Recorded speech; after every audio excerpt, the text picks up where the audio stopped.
అందరికీ నమస్కారం. నేను మీ గోపాల అయ్యంగార్, శ్రీమతి రామానుజాయనమ్మ. ఈరోజు జ్యోతిష శాస్త్రానికి నవరత్నానికి ఉన్నటువంటి అవినాభావ సంబంధం అలాంటివి ఏంటో తెలుసుకుందాం.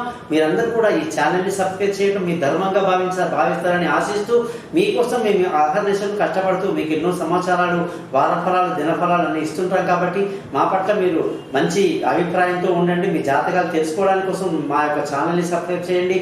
మీ యొక్క date of birth, time of birth, place of birth మాకు పంపించండి. మీ జాతకం రెడీ చేసి మీతో మాట్లాడతాను. ఇక పరిహారాలు అన్ని కూడా చెప్తాను. గురుదక్షిణ ఉంటుందండి. ముఖ్యంగా జాతకంలో ఎవరికైతే డేట్ ఆఫ్ బర్త్ లేదో వాళ్ళ ముఖం కనిపించిన ఒక ఫోటో, మగవాళ్ళు కుడి చేయి, ఆడవాళ్ళు ఎడమ చేయి ఫోటోలు పంపిస్తే కూడా దాన్ని బట్టి మేము జాతకాలు చూసి చెప్తామన్నమాట. ఇక నవరత్నాలకి జ్యోతిష శాస్త్రానికి ఉన్న అవినాభావ సంబంధం గురించి మనం అనుకున్నాం కదండి. ప్రతి ఒక్కరు కూడా ఎక్కడైనా సరే, భారతదేశమే కాదండి, ఇతర దేశాల్లో కూడా ఏదో రాళ్ళు పెట్టుకుంటూ ఉంటారండి. ఉంగరం అంటే చాలా మందికి చాలా ఇదన్నమాట. చూడండి, నా చేతికి చక్కగా 4 ఉంగరాలు పెట్టుకున్నా, ఈ చేతికి ఒకటి పెట్టుకున్నా, ఇంకా చాలా ఉంటాయండి. కారణం ఏమిటండి, నవగ్రహాల గురించి స్టడీ చేసిన వాళ్ళకి ఈ విశ్వమంతా కూడా, ఎప్పుడైతే మనం ఉన్న గెలాక్సీలో 9 గ్రహాల ప్రభావం ఈ భూమి మీద ఉంటుందన్నమాట. మనం ఉన్న భూమిని దశమ గ్రహం అంటారు. అంటే 9 గ్రహాల ప్రభావం వల్ల ఆయా ప్రాంతాలలో, ఇప్పుడు శ్రీలంకలో సిలోన్లో అంటండి, కనక పుష్యరాగం అంటే గురువు యొక్క కిరణాలు ఎప్పుడు అక్కడ పడుతుంటాయట. అక్కడ కొన్ని భూమిలో తవ్వితే నా కనక పుష్యరాగం బయటకు వెళ్తుందట. కొన్ని చోట్ల రూబీ బయటకు వెళ్తుంది, మాణిక్యం. కొన్ని చోట్ల డైమండ్ బయటకు వెళ్తాయి. కొన్ని చోట్ల ఇంద్రనీలాలు బయటకు వెళ్తాయి. కొన్ని చోట్ల పగడాలు బయటకు వెళ్తాయి.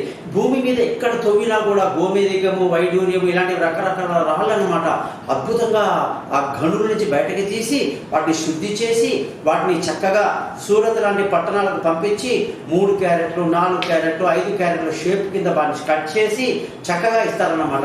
అయితే వీటికి భూమిలో ఉండటం వల్ల అనేక పీడ, శత్రుత్వము, అనేక గ్రహాల నెగిటివ్నెస్ బాగా ఉంటుంది.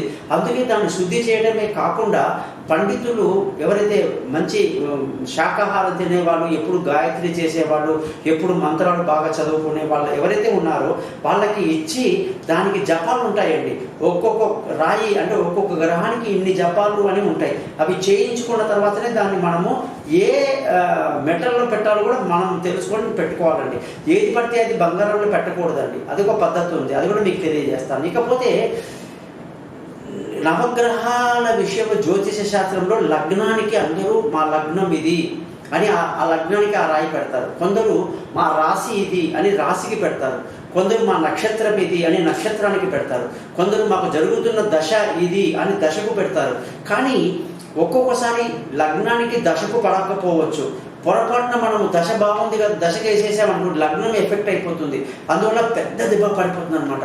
నక్షత్రానికి ఆ లగ్నానికి పడలేదనుకోండి, అప్పుడు కూడా మంచి పండితుల్ని ఆలోచించి బాగా జడ్జిమెంట్ చేసి ఒక్కొక్క రాయి వేయాల్సి ఉంటుంది. చాలామంది నా దగ్గరికి జాతకానికి వచ్చి వ్యాపారంలో లాస్ అయిపోయింది, విడాకులు అయిపోయింది, పిల్లలు పుట్టట్లేదు, రోగాలు, రొస్టు, అప్పులు, నానా బీభత్సాలు చెప్తారండి. కారణం అంతా వాళ్ళ చేతిలో ఉన్న రింగ్సే. ఎంతో మందికి వాళ్ళ ఉంగరాలు తీసి డస్ట్బిన్లో పడేసి పంపించారు. నమ్ముతారో లేదు, ఎందుకంటే మనం వేసుకునే కొన్ని రాళ్ళు మనకు చాలా పెద్ద అపకారాలు చేస్తాయి. అందుకే సగం నాలెడ్జ్తో కానీ మెడిసిన్స్ వాడొద్దు, సగం నాలెడ్జ్తో ఈ నవరత్నాలు పెట్టుకోవద్దు. ఆ నవరత్నాలు ఒక పండితుడి చేత జపాలు చేయించి, పూజలు చేయించి పెట్టుకోవాలి. అలాగే ఏ రోజు పెట్టుకోవాలి, 5 పాయింట్స్ ఉంటాయండి నవరత్నాలు పెట్టుకునేటప్పుడు.